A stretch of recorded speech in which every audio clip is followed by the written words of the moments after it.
Mi querido hermano, un gusto saludarte por este medio nuevamente y quiero invitarte desde ya a que podamos prestar mucha atención porque el tema de hoy es sumamente edificante, es un tema central y es un tema que nos va a permitir incluso hacer un repaso de los últimos estudios que hemos estado realizando.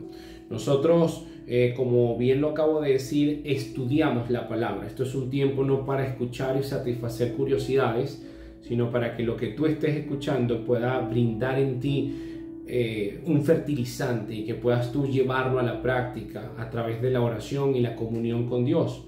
Para nosotros, como seguidores de Jesucristo, reconocemos que la vida, la relación viva y real con Cristo diariamente es lo que nos permite a nosotros tener su voluntad y fortalecer nuestro carácter. En días pasados dijimos que la escritura, me refiero a la Biblia, presenta una historia acerca de la búsqueda para conocer a Dios y su voluntad. Pero esta historia la podríamos decir que está encerrada en un marco, enmarcada en un marco que tiene 4 movimientos generales. Los voy a repetir: la creación, la caída, la redención y la consumación. En las clases pasadas hemos hablado de la creación vista desde el punto de vista santo, antes del pecado, que está descrito en Génesis 1 y Génesis 2. ¿Cuál fue el propósito inicial por el cual Dios creó al hombre en el planeta Tierra? Pero después entró en escena ¿qué? El pecado, la caída.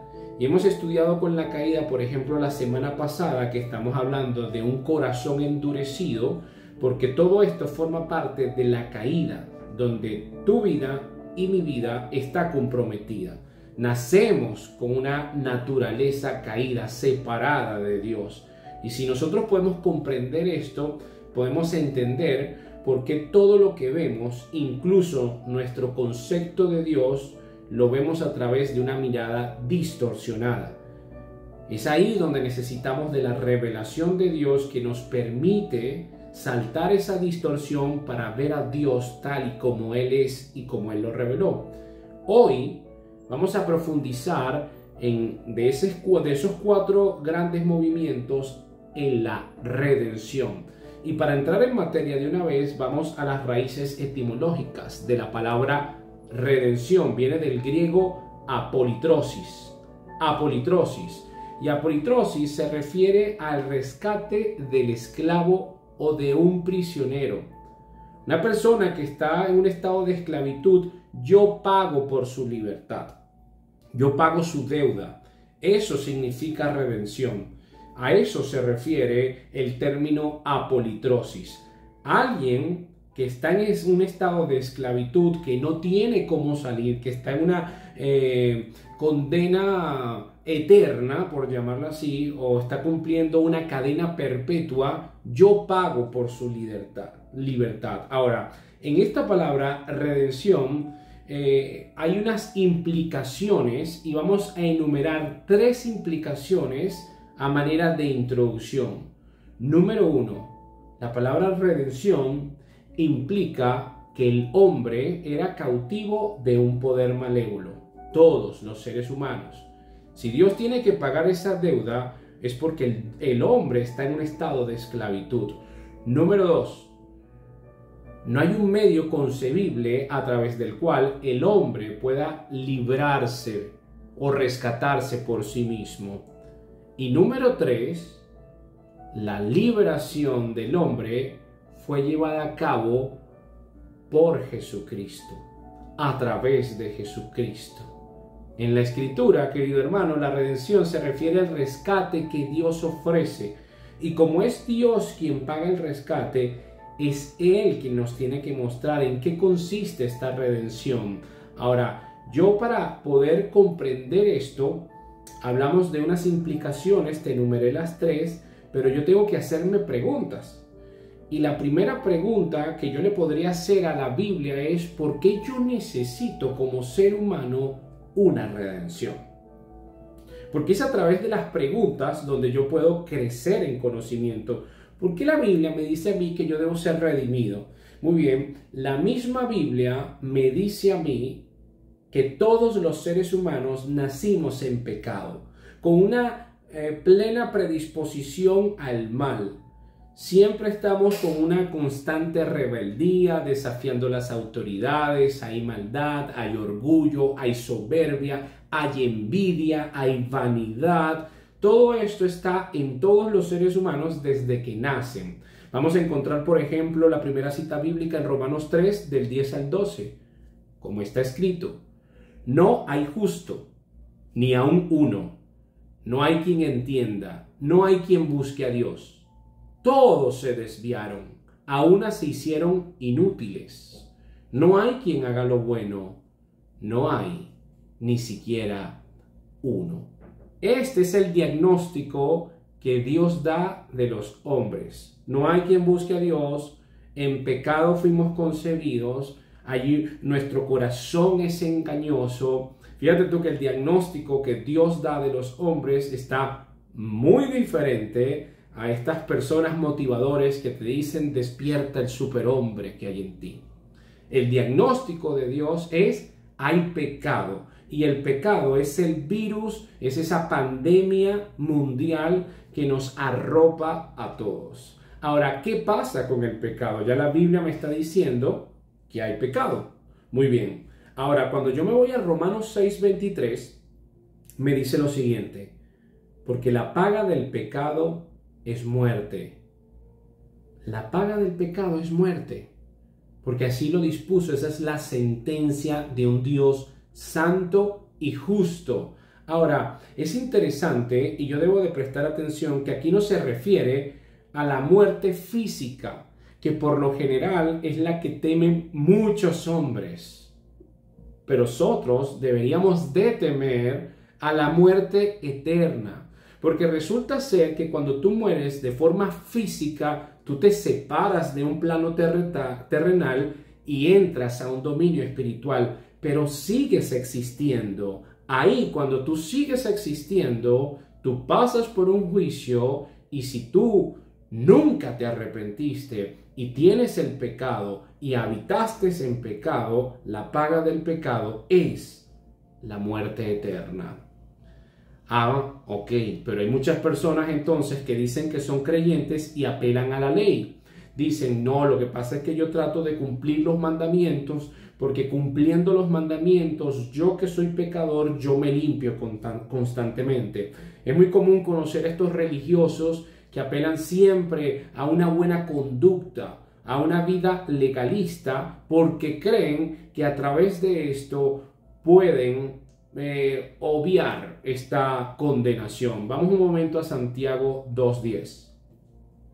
Santiago 2:10 al 11 dice así: porque cualquiera que guardare toda la ley, pero ofendiere en un punto, se hace culpable de todos. Porque el que dijo no cometerás adulterio, también ha dicho no matarás. Ahora bien, si no cometes adulterio pero matas, ya te has hecho transgresor de la ley.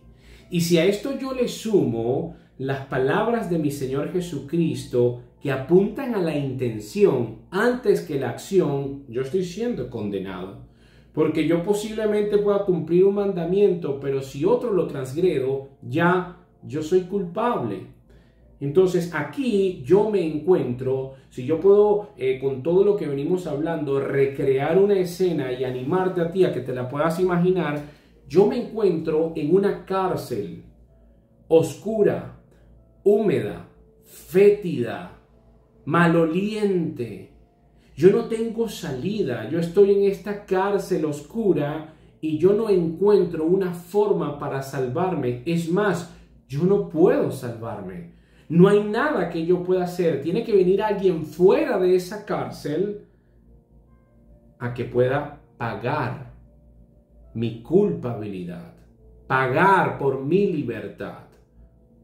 Jesucristo, en su ministerio en la tierra, enseñó sobre la redención. Vamos a tener unas pinceladas de esto. Marco 10:45. Palabras de nuestro Señor Jesucristo. Porque el Hijo del Hombre no vino para ser servido, sino para servir. Y para dar su vida en rescate por muchos. Ahí está la palabra rescate. En rescate, ahora es interesante que no dice en rescate de muchos, sino dice en rescate por muchos. Esta preposición evoca la idea de la sustitución. La muerte de Jesús sustituye la muerte de toda la humanidad. Lo que Él pagó, yo lo debía de pagar. Lo que a Él le sucedió, a mí me tenía que pasar. Él vino y estableció ese rescate. Ahora, Jesucristo es la redención de todo el ser humano o de todos los seres humanos que creen en Él. Primera de Timoteo 2:6. Primera de Timoteo 2:6 dice, el cual se dio a sí mismo en rescate por todos. Nuevamente la preposición por todos. El cual se dio a sí mismo en rescate por todos, de lo cual se dio testimonio a su debido tiempo. Voluntariamente Cristo, que no necesita de nosotros, porque Él es autoexistente, Él es eterno, el Padre, el Hijo y el Espíritu Santo habitan en la eternidad. Él es la acción Él es el verbo que creó todo. Él no necesita de nosotros. Yo tengo que comprender que Él en su amor, Él emplea algo que en el griego se le llama la kenosis, el vaciamiento. Voluntariamente se despoja de alguna de sus prerrogativas como deidad y llega a la humanidad por amor a estas criaturas que estaban aprisionadas y que no tenían cómo salvarse. Él es la redención de nosotros. Su obra es una obra redentora porque paga una deuda. Efesios 1:7 dice así, en quien tenemos la redención por su sangre, el perdón de pecados según las riquezas de su gracia. La redención, querido hermano, viene a través del derramamiento de la sangre de Jesucristo. Repito, tu redención, tu salida de esa prisión de oscuridad viene a través del derramamiento de la sangre de nuestro Mesías. Gálatas 3:13. Cristo nos redimió tiempo pasado, ya vamos a profundizar más en esto, toma en cuenta que aquí es tiempo pasado. Cristo nos redimió de la maldición de la ley, hecho por nosotros maldición, porque está escrito, maldito todo el que es colgado de un madero. Esa maldición que me arropaba a mí, producto del pecado, Cristo me rescató y Él por mí se hizo maldición. ¿Y a ti te queda la menor duda de que hay un amor ágape sacrificial en esto? ¿Un amor santo y perfecto? Vamos a 1 Corintios 6:20. Porque habéis sido comprados por precio. Glorificad pues a Dios en vuestro cuerpo y en vuestro espíritu, los cuales son de Dios. Cuando yo comprendo que Él pagó mi deuda, por consecuencia, cuando yo entiendo, asimilo lo que es la redención, es ahí en ese instante, cuando yo lo procesé y estudié lo que implica esta doctrina fundamental, esencial de la Biblia, yo empiezo a glorificar a Dios a través de mi espíritu y de mi cuerpo. Primera de Pedro 1, del 18 al 19. Sabiendo que fuisteis rescatados, ahí está la redención. Sabiendo que fuisteis rescatados de vuestra vana manera de vivir, la cual recibisteis de vuestros padres, no con cosas corruptibles, como oro o plata, sino con la sangre preciosa de Cristo, como de un cordero sin mancha y sin contaminación. Yo fui rescatado. Ahora es interesante la descripción que dan a mi forma de vivir antes de ser rescatado. Y antes de ser rescatado, yo tenía una manera de vivir de vanidad, un culto al ego, puras cosas preciosas por fuera, vacías por dentro, una carencia de propósito, una divagación. Y aquí se encuentran muchos. Y ¿saben qué es interesante? Que muchos creyentes, sabiendo que fueron rescatados, voluntariamente vuelven a tener una vida de vanidad. Y cuando vuelven a tener una vida de vanidad, entran voluntariamente en un estado de maldición. Nuevamente entran a esa prisión que nosotros estamos describiendo. Y si parecen asombrosas mis palabras o alarmantes, yo te lo voy a empezar a fundamentar con la escritura más adelante. Pero para no perder el hilo, vamos ahora a describir 3 resultados o 3 beneficios de la redención. En primer lugar, un beneficio de la redención es el perdón del pecado. Yo me encuentro arrinconado, yo me encuentro separado de Dios, yo me encuentro que soy culpable, que tengo pensamientos que ofenden a Dios, que diariamente con mi lengua puedo ofender a Dios, con mis acciones, con mi incongruencia. Pero cuando yo conozco la redención, me acerco a la redención, hay perdón de pecados. Colosenses 1 del 13 al 14. El cual nos ha librado de la potestad de las tinieblas y trasladado al reino de su amado Hijo, en quien tenemos redención por su sangre, el perdón de pecados. Número 1, este versículo dice, el Padre nos ha librado de la potestad de las tinieblas. Yo tengo que entender esto todos los días. Yo no puedo librarme. Mi hermano no puede librarme. Mi consejero no me puede librar. Mi motivador no me puede librar. Mi conducta no me puede librar. El Padre me ha librado. Ahora, ¿de qué me ha librado?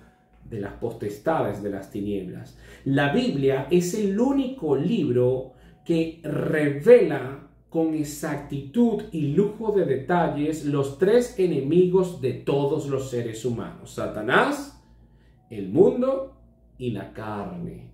Y resulta ser, por si tú no lo sabes, que los 3 son más poderosos que cualquier ser humano o que todos los seres humanos juntos. Entonces yo estoy en desventaja. Yo no puedo hacerle frente a esto solo, pero el Padre me ha librado de la potestad de las tinieblas. En segundo lugar, es el Padre quien me ha trasladado de la prisión a un reino. Y ese reino tiene un rey, y ese rey no soy yo. Ese rey es Jesucristo. Pero cuando yo comprendo esto, ya yo de por sí tener acceso a este reino, yo debería tener una plenitud de gozo, porque ya yo fui librado y trasladado, como dice este versículo.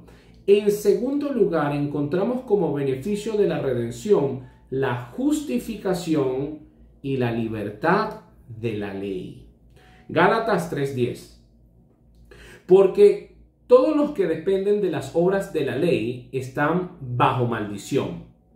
Pues está escrito, maldito todo aquel que no permaneciere en todas las cosas escritas en el libro de la ley para hacerlas. Hace unos minutos yo les decía que cuando una persona no acepta la redención, no vive en la redención, sino que se inclina a tener una vida intentando cumplir los mandamientos, entra en maldición. ¿Y por qué entra en maldición? Porque no puede cumplir la ley. ¿Y por qué no puede cumplir la ley? Porque los estándares de Dios son más altos. Todos los que dependen de las obras de la ley están bajo maldición. Palabras de Dios, no palabras de hombre. Entonces, si yo no comprendo la redención, muchas veces con mi conducta religiosa y legalista, yo entro en una maldición nuevamente. ¿Por qué? Porque yo estoy desacreditando la obra redentora de Cristo y estoy depositando mi confianza en la conducta que yo debo de tener. Por eso estoy amargado, resentido, envidio, señalo a mis hermanos, un hermano se deprime, lo caigo a golpes, le doy con la Biblia y yo sigo estancado en una prisión a pesar de que la prisión ya fue abierta. Yo entro voluntariamente a esa prisión que estamos describiendo. Cristo me redimió, pero yo no creo en eso, sino creo en la ley. Y es interesante que Gálatas, Pablo, cuando escribe esta epístola, escribe para exhortar a unos miembros que se llaman los judaizantes, que son miembros que decían, sí, Cristo está bien, pero la ley también. Empezaron a intentar a judaizar, apoyándose de la ley. Y Pablo enseguida atiende a esta preocupación. ¿Por qué? Porque está afectando el Evangelio y la obra redentora de Cristo. Entonces, muchas veces lo que padecemos es porque nosotros entramos voluntariamente a un lugar donde ya yo fui trasladado al reino, pero yo quiero entrar en la prisión nuevamente. Entro voluntariamente en un estado de maldición. Y finalmente, un beneficio de la redención es la inclusión de un pacto incondicional. Gálatas 3:14. Para que en Cristo Jesús la bendición de Abraham alcanzase a los gentiles, a fin de que por la fe recibiésemos la promesa del Espíritu.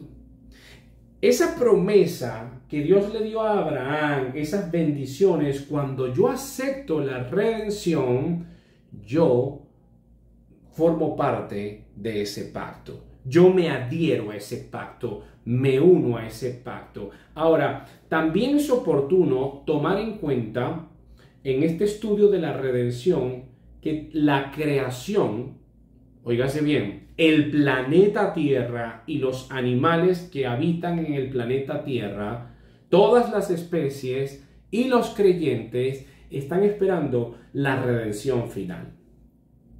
Presta mucha atención, porque tenemos muchos hermanos que tienen el concepto de la redención de forma parcial.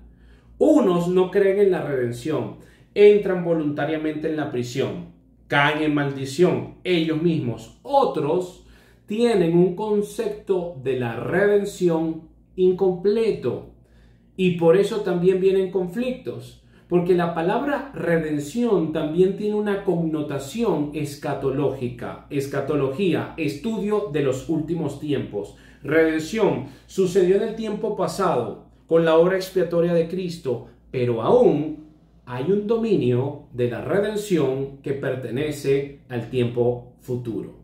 Vamos despacio. En el Nuevo Testamento presenta una tensión que podríamos definir ahora, pero no todavía, con la redención. Los cristianos han sido redimidos del pecado, amén. Pero todavía queda una consumación final de su salvación. Es decir, hay también una dimensión para el futuro. Vamos al Evangelio de Lucas para entenderlo. Jesús está enseñando que de los últimos tiempos, cuando vengan estas señales cósmicas, va a indicar que se está acercando su venida. Y en este contexto, él dice Lucas 21:28. Cuando estas cosas comiencen a suceder, erguíos y levantad vuestra cabeza, porque vuestra redención está cerca. Muy bien. Ahora vamos un momento al apóstol Pablo, que también mira hacia un evento de la redención del futuro. Efesios 4:30. Y no contristéis al Espíritu Santo de Dios, con el cual fuisteis sellados para el día de la redención. Si yo empleo la lógica elemental, yo digo, si yo ya tengo, si yo puedo contristar el Espíritu Santo, es porque ya tengo el Espíritu Santo. Si tengo ya el Espíritu Santo, es porque ya creí en la obra redentora de Cristo. Entonces, ¿a qué se refiere cuando dice, y no contristéis al Espíritu Santo, con el cual fuisteis sellados para el día de la redención? Ya estoy en redención, pero menciona el día de la redención apuntando hacia el futuro. Muy bien, vamos a entenderlo con Efesios 1, 13, 14. Efesios 1, del 13 al 14.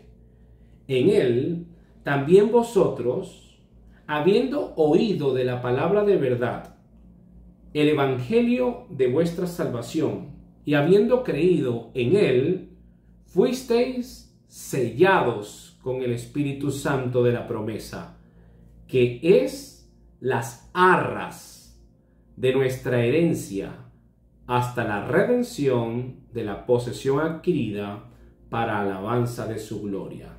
Palabra clave, arras, del griego arrabón, que significa una cuota inicial, una garantía, una prenda que dice que va a volver. El Espíritu Santo es mi cuota inicial, mi garantía, pero yo todavía estoy en un proceso para esperar una redención final. La tierra aún sigue en un estado caído y no era el estado inicial de la creación.